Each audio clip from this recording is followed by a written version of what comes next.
WWE RAW, 3rd of February, and the first Raw post the Royal Rumble, where we start planting the seeds and we start the road to WrestleMania. And when I talk about planting of the seeds, it's who are these Rumble winners going to choose? Are they choosing the Raw champions? Are they choosing NXT champions? Or are they choosing the SmackDown champions? And that process started last night. So we start with Jey Uso and an electric atmosphere, coming through the concourse, down into towards the ring. Everyone is going ballistic. They actually redo his entrance again because everyone wanted to go again. And he may not have been everyone's choice to win. Mine was Cena. But looking, if you can't see why he won from looking at how over he is with the whole crowd, I'm not saying it's the exact same, but it does give me Daniel Bryan vibes back 10 odd years ago, where he was so over. He wasn't meant to be the champion and he wasn't meant to do a lot of things, but because he was so over, the company had to pivot and take advantage. I think with LA Knight last year, he was so over, they didn't take advantage of him, to be honest. They're doing it with Jey. Yeah, he's lost a few matches here and there, but he was in the Bloodline saga as well. So he kept him hot because he was in the hottest storylines. He is now the storyline as well. Because KO and KO and Cody, that seems to have sort of wrapped up, all those things. So he comes to the ring, he's really emotional, he's thanking everyone for support, and all that sort of stuff that you expect. Gunther walks down looking angry as hell and just starts cooking Jey. It's like, you don't, get me up for this match. But he doesn't excite him. He says, you're not fit to lace my boots. And he said, if you pick me, I'm going to make your life hell every week leading into that match. Obviously, these guys only had a match not long ago with Jey losing to Gunther. And I mentioned that in my Royal Rumble review. It's like how, well, Jey losing to Gunther, it doesn't make sense for him then to go for Gunther. And obviously, you can manipulate a story, you can change a story to fit the dynamic and the narrative. Actually, this does make sense. But we'll sort of have to see, to be honest. But yeah, good promo back and forth. It was hot. The crowd were loving the promos. And I'm interested to see how Jey and Cody have that conversation, to be honest. I'm interested to see that. We then have our first match of the night, which was Ludwig Kaiser versus Penta in a very solid match. Kaiser obviously is one of the more technical best wrestlers in WWE, in my opinion. Penta, obviously, the luchador style. It worked really well, to be honest. With Penta winning, by the way, with the Penta driver, after the match, Pete Dunne comes out. Kaiser attacks him from behind. It then goes backstage, and it's to the Judgment Day clubhouse where Finn is just miffed. He's like, I've been gone for a couple of weeks after that street fight.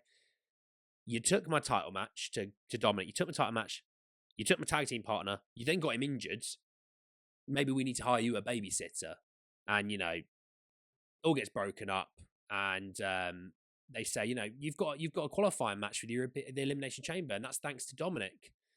So we'll see how that dynamic goes. But there's certainly teasing a breakup of sorts there. After commercial, Charlotte Flair is here, the Women's Royal Rumble champion. And it starts off quite pro babyface, and then her promo ends a bit heelish, a bit tweener. It's a bit of a tweener, really. And Rhea comes out and, basically saying, pick me. And Charlotte's like, oh, hold your horses there, cowboy. Or cowgirl. Hold your horses, all right?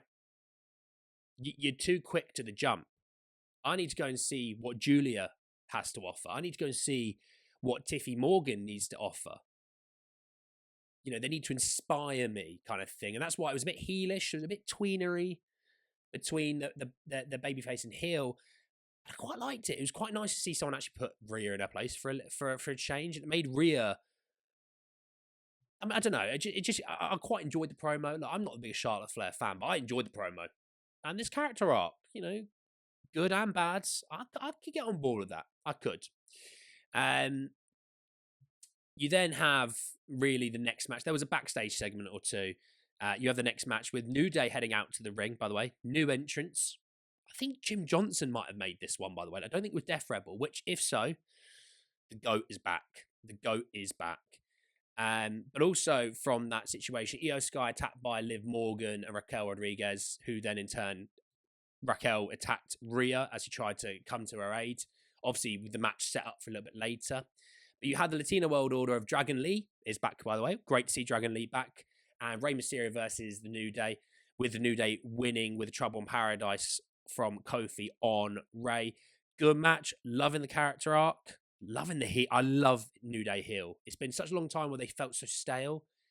It doesn't give me that vibe anymore. They give me an old school heel vibe, and I'm really enjoying it. It was a good match, to be fair. You know, obviously Logan Paul comes out because Logan Paul and Rey have a qualifying match against one another coming up. I'm here for it. That's all I'm saying is I'm here for it. All right. Enough of that. The next matchup that night is Io Sky versus Liv Morgan in the chamber for the Elimination Chamber qualifying match. It's just chaos. It's chaos. Io's, hot as anything and just kicks the crap out of Liv Morgan for quite a bit, to be honest. Obviously, the issue with this match is you'd want both of them in the chamber. You do. And maybe there might be like a loser's triple threat match. Sometimes they do that post these sort of qualifying sort of tournaments, like a loser bracket or a loser match. So that's your final opportunity to get into that match, which give me Io in the Elimination Chamber. It's set up for craziness, and Io is that kind of person. But lots of high spots, lots of high movements. Raquel obviously interferes. Rhea comes down to the ring, lays out Raquel, and then as Liv attacks Rhea swats her away, and the referee sees it, and the referee's like, that's a disqualification. And so Liv Morgan wins by disqualification, which felt anticlimactic, I won't lie. But I hope Io gets a chance to get back into the chamber. I won't lie, to be honest. Chad Gable's off for a couple of weeks or something like that because he wants to find the secrets of defeating luchadors. And he said when he comes back, he wants all of his stable, Ivy and the Creed brothers, to have gold around their waist. So we'll see about that. AJ Styles announced as the next member of Raw, which I'm grateful for this, by the way. AJ needed the fresh scenery, fresh challenges, fresh matches to work in. I'm here for it. You then have a promo from Seth Rollins, and he's dumping on everyone. He's dumping on everything. He says he's happy for Jey, but obviously CM Punk comes up.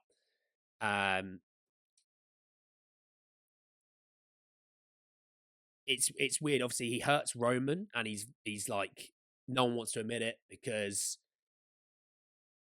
he's untouchable, but those close to him have would have done the same as Rollins to Roman, which is interesting. And then Sami comes out obviously ahead of the match with CM Punk for a qualifying match, and he's gassing up Sami. He's like, Sami, you're the guy. He's not on your. He says he's not on your. He says you're not on his level. Sami, you're a good person. You main evented WrestleMania. You're on a different level to him. You're above him. Comes out. CM Punk comes out.